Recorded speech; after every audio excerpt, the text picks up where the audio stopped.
tempo, com o passar do tempo, as pessoas vão saindo do seu lado, né? Aquela luta que de repente eu virei o Marte, as pessoas começaram a sair do meu lado, eu estava sozinho, o pessoal já não falava mais dos gols que eu fazia, dos gols que eu perdia, e isso estava me consumindo, né? E aí completou os 6 meses que eu tinha para prestar queixa-crime, eu não quis dar continuidade. Mas se fosse hoje, talvez eu teria outra atitude, né? Porque eu teria dado continuidade ao caso, porque a gente não pode, né? Tudo que vem acontecendo hoje na nossa sociedade. Então hoje, para tentar se redimir dessa, não vou dizer omissão, né? Acho que eu pensei em mim, na minha família na época. Hoje eu falo bastante sobre isso. As pessoas me perguntam, Grafite, você se sente à vontade de falar sobre isso? Se sente à vontade, eu não me sinto, porque é complicado, mas eu tenho que falar, eu tenho que dar voz a essas pessoas que não têm condições de falar sobre isso, de debater sobre isso.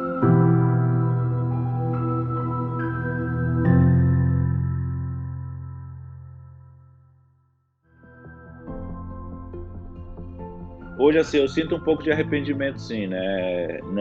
Na época eu não senti arrependimento de não ter levado adiante, porque eu estava tomando a decisão que estava sendo pessoalmente muito boa para mim, particularmente. Mas hoje eu vejo que para a sociedade em si, para os outros negros, Brasil afora, talvez a minha atitude não tenha sido a melhor. Vivi muita coisa depois daquilo, então hoje eu tenho outra cabeça, né? Que às vezes o pessoal me pergunta, Grafite, por que os jogadores de futebol não se manifestam, não tomam frente igual os caras? Mas os caras não têm conhecimento.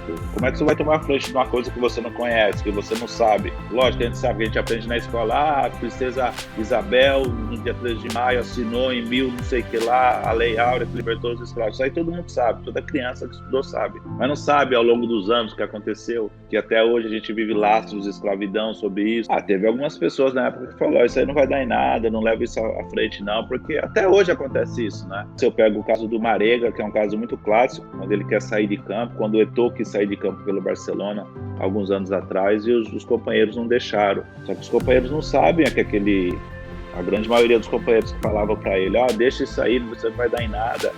Isso eu falo por hoje. Não vai dar em nada, essas coisas, eles não sabem o que ele está sentindo, né? Não sabe o que ele está sentindo na pele. O delegado, o Nico, chegar no Morumbi, levar ele para a delegacia, a gente para lá e depois sair de lá às 7 horas da manhã. Então foi tudo muito rápido, então você nunca está preparado. E eu não estava preparado para lidar com aquilo, né? O pessoal fala, mas pega os jogadores da NBA, da NFL, da MLB, tem conhecimento. É só ver o draft das principais franquias, onde eles vão buscar os jogadores nas universidades. E é muito difícil. Quando você faz a denúncia e não dá nada, a vítima ainda fica mais vitimizada ainda, aí é pior aí. Então fica aquela dúvida, né? De qualquer maneira, um ato de racismo traz uma coisa ruim para a pessoa, é prejudicial à pessoa. Se a pessoa levar adiante, no futuro, essa aí é a pessoa que denunciou não sei quem. Vamos contratar? Não, vamos contratar não. Tem represálias, existe represálias. E se não levarem adiante, vão guardar aquele negócio vai ficar consumindo por dentro. Mas assim, da mesma maneira que eu falo, tem que ir, mas também tem que ter o conhecimento para aguentar depois as pancadas que virá, porque não será fácil não.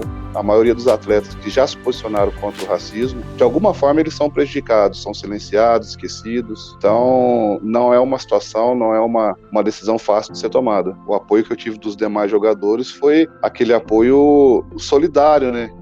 Do abraço, da palavra de confiança, mas é uma luta de certa forma solitária.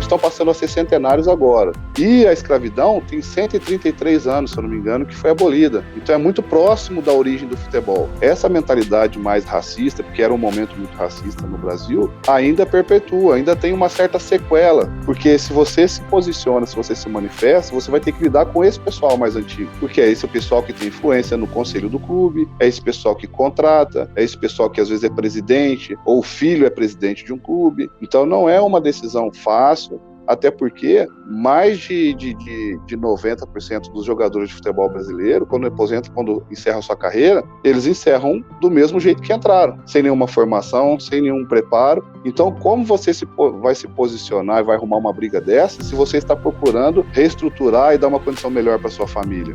Então, acaba sendo uma briga injusta se você não tem as costas quentes. É que nem todo mundo quer ter a sua imagem atrelada a um encrenqueiro, porque foi o que eu virei. Como eu disse, eu mexi na caixa de marimbondo, mexi no vespeiro, e isso aí para mim acabou sendo muito prejudicial. Aonde eu ia jogar em determinadas regiões e estádios, eu era muito vaiado, muito xingado, porque as pessoas mudavam as palavras para não ser caracterizado injúria racial, racismo. Bom, se eu olhar pelo lado profissional, eu posso até dizer que não foi uma atitude inteligente. Não digo que me arrependo, mas não foi uma atitude inteligente. Agora, olhando pelo outro lado, pessoal, de onde eu sempre militei, sempre discuti, conversei, busquei informações há mais de 25 anos, eu não poderia deixar de fazer aquilo. Hoje o brasileiro ele quer ter um representante, ele quer que um jogador de futebol famoso que esteja atuando tome esse lugar, assuma essa cadeira, porque assim fica mais fácil, ele faz por todo mundo.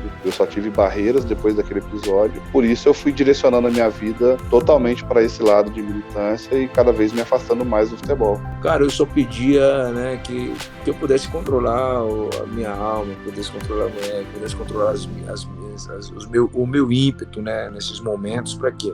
Para que a reação ela seja sempre boa e ela não seja ruim. É óbvio que eu vou lutar pelos meus direitos, mas de uma forma pacífica. É a única maneira que eu entendo de fazer as coisas melhores do que essas estupidezes vindas de outras pessoas.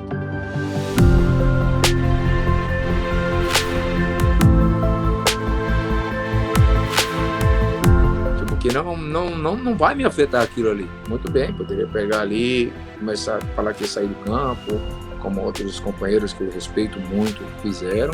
Foi o momento deles alçar a voz deles, por isso que eu respeito, sempre, para com eles. Mas a minha atitude foi aquela. Simplesmente eu falo, cara, você não vai, com a sua atitude, tentar me inferiorizar você. Muito pelo contrário. Velho, se sua atitude não for em prol de fazer o bem, não for em prol de melhorar a vida de alguém, ou melhorar as atitudes das pessoas, ou melhorar as atitudes da humanidade, ela não me diz nada. As coisas de você fazer esse boom de internet, você fazer esse boom, o Dani sofreu um ato racista, vamos pegar toda a banana. Eu falo, cara, isso não resolve nada, desculpa, mas isso não resolve nada. De que estamos contigo, estamos juntos, cara, então vamos realmente estar juntos. O que é que tem que se fazer para a gente estar junto e para a gente realmente ter essa voz que vai mudar, entendeu? Que vai melhorar. Senão, porque a gente tem que punir os infratores, sabe? E não falar, não fazer popular as pessoas que sofreram. Nada, muito pelo contrário. Eu vejo muita cobrança das pessoas falando, mas isso não se posiciona, mas isso não sei o que. O quê? Para quê? Para que você quer que se posicione? Para você falar que você...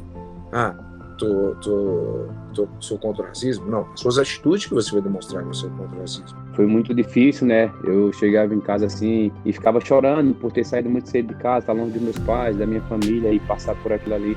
Meus amigos, meus companheiros de equipe não ficaram sabendo no momento. Eu só tinha um grande amigo, né, que era português e eu falei com ele depois e ele falou, poxa, é pra ter me falado na hora lá, a gente foi comprar a briga no pote e tal, mas na hora, sabe, do jogo, eu fiquei muito mal assim, fiquei meio que sem reação na hora, né, mas só acho que nem no mesmo dia eu contei pra ele, dias depois eu conversando com meu amigo, eu desabafei pra ele o que tinha acontecido.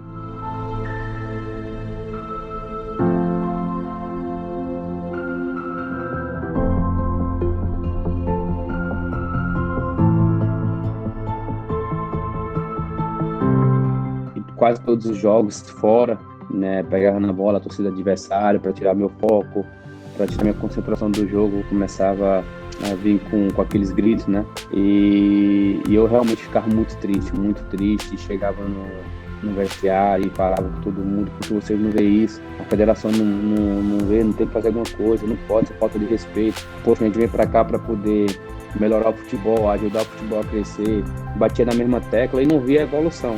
Aí depois de tanto tempo assim, ninguém comprava briga comigo, tudo, eu não vou ter força suficiente para brigar sozinho com eles, né? Ninguém tá fazendo nada, então eu comecei a mandar beijo para a torcida. Quando ia bater o escanteio, a torcida começava aos cantos lá, né, com racismo e tudo, e eu virava para eles, começava a mandar beijo, né, e pronto, comecei a fazer isso e comecei a me sentir melhor, a melhor resposta.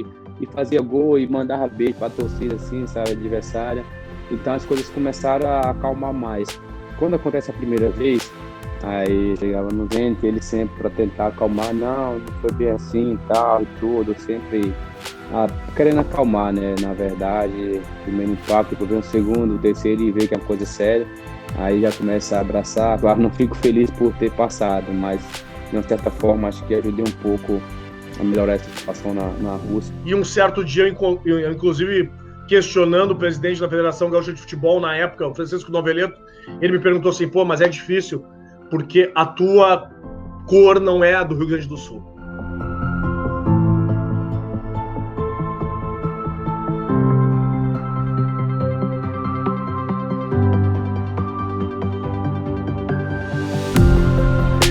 Bom, tu sabe que tu tá expondo o clube, tu está expondo a competição, tu tá expondo o meu amigo, que é o presidente do esportivo, e aí eu perguntei assim, e eu, como é que fico nessa história?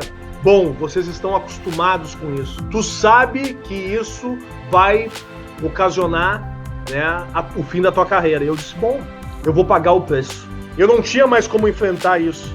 Meu futuro foi encerrado ali. Se eu insistisse em continuar, eu ia começar a receber as piores escalas para acontecer novamente e colocarem o dedo na minha cara e dizer, viu, é só com ele que acontece. Sim, eu era o único negro que apitava. A força veio dos meus pais, que já me criaram me preparando para esse tipo de enfrentamento. A minha decisão de abandonar os gramados muito veio em virtude da entrada em casa, naquela madrugada do dia 5 pro dia 6, e fazer o percurso da sala pro quarto durante quase toda a madrugada. Pensando e vindo a imagem do meu pai dizendo assim, negrão, não te acovarda, faz o que tu tem que fazer, faz a coisa certa, denuncia, corra os riscos que tu tiver que correr, mas faz o certo que eu te ensinei a ser homem.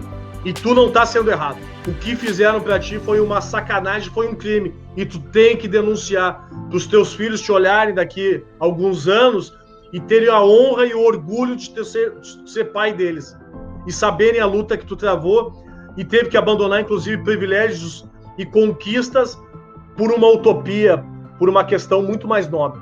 Não vejo essa possibilidade de um jogador ter essa autonomia e coragem de sair do campo de jogo. Não vejo, porque é um sistema extremamente opressor.